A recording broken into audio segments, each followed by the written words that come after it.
നമ്മുടെ ലോകത്തിലേക്ക് നോക്കുമ്പോൾ ആളുകൾ വളരെ ഭയത്തിലും വളരെ ആശങ്കയിലുമൊക്കെ ആയിരിക്കുന്ന ഒരു സാഹചര്യമാണ് നമ്മൾ കാണുന്നത്.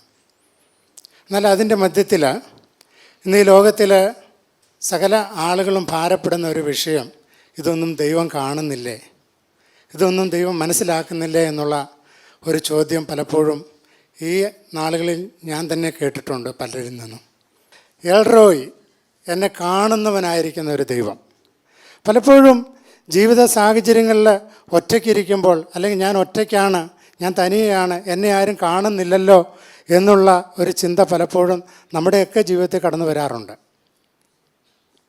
ഈ ലോകത്തിലുള്ള പല മനുഷ്യരും ഒരു പക്ഷെങ്കിൽ നമ്മളോട് പറയും, എന്താണ്, ഞാൻ നിന്നെ കണ്ടോളാം, അല്ലെങ്കിൽ ഞാൻ നിന്നോട് കൂടെ ഇരുന്നോളാം, അല്ലെങ്കിൽ ഞാൻ നിന്നെ സഹായിക്കാം, ഞാൻ നിന്നെ കരുതാം എന്നൊക്കെ പല ആളുകൾ പറഞ്ഞിട്ടുണ്ടാകാം. എൻ്റെ ജീവിതത്തിൽ അങ്ങനെയുള്ള ഒത്തിരി അനുഭവങ്ങൾ ഞാൻ പ്രത്യേകിച്ച് സുവിശേഷ പ്രവർത്തനത്തിന് വേണ്ടി ഇറങ്ങുവാൻ തന്നെ ഒത്തിരി പേര് പറഞ്ഞിട്ടുണ്ട്. പക്ഷെ അവരെയൊന്നും പിന്നീട് എൻ്റെ ജീവിതത്തിൽ ഞാൻ കണ്ടിട്ടില്ല. പക്ഷെ പുതിയ ആളുകളെയാണ് ദൈവം ഒരുക്കിയത്, പുതിയ സ്ഥലങ്ങളെയാണ് ദൈവം ഒരുക്കിയത്. ഇതുപോലെ തന്നെ നമ്മുടെ ജീവിതത്തിൽ മറ്റുള്ള ആളുകൾ പറയുന്നത്, അല്ലെങ്കിൽ മറ്റുള്ളവരുടെ ആളുകളുടെ പ്രോമിസസ്, അത് പലപ്പോഴും അവർ മറന്നു പോകും. അവർ പലപ്പോഴും അത് ഓർക്കാതെ ഇരിക്കുന്ന സാഹചര്യം ഉണ്ടാകാറുണ്ട്. എന്നാൽ ദൈവമക്കളെ, നമ്മുടെ ജീവിതത്തിൽ നമ്മളെ ഓർക്കുന്നവനായിരിക്കുന്ന ഒരു ദൈവമാണ് നമ്മുടെ ദൈവം. നമ്മുടെ കണ്ണുനീര് കാണുന്ന ഒരു ദൈവമാണ് നമ്മുടെ ദൈവം. ഹല്ലേലൂയ. നമ്മളെ അറിയുന്നവനായിരിക്കുന്ന ഒരു ദൈവമാണ് നമ്മുടെ ദൈവം. 34 സങ്കീർത്തനം 18 വാക്യം, ഹൃദയം നുറുങ്ങിയവർക്ക് യഹോവ സമീപസ്ഥൻ, മനസ്സ് തകർന്നവരെ അവൻ രക്ഷിക്കുന്നു. അതെ, നമ്മുടെ ഓരോ ഹൃദയ നുറുക്കവും അറിയുന്ന ഒരു ദൈവമാണ് നമ്മുടെ ദൈവം.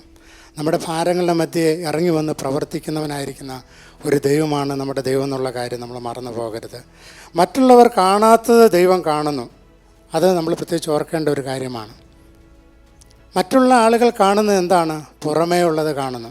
നമ്മുടെ പുറമേ ഉള്ള അവസ്ഥയാണ് മറ്റുള്ളവർ മനസ്സിലാക്കുന്നത്. എന്നാൽ ദൈവത്തിൻ്റെ വചനമായിരിക്കുന്ന വേദപുസ്തകം പറയുന്നത് ദൈവം നമ്മുടെ ഹൃദയത്തെ കാണുന്നു. ഹല്ലേലൂയ. നമ്മുടെ തെറ്റുകൾ, നമ്മുടെ ബലഹീനത, നമ്മുടെ പുറമേയുള്ള സാഹചര്യങ്ങളാണ് മറ്റുള്ള ആളുകൾ കാണുന്നത്. എന്നാൽ ദൈവം നമ്മുടെ ഹൃദയത്തെ കാണുന്നു.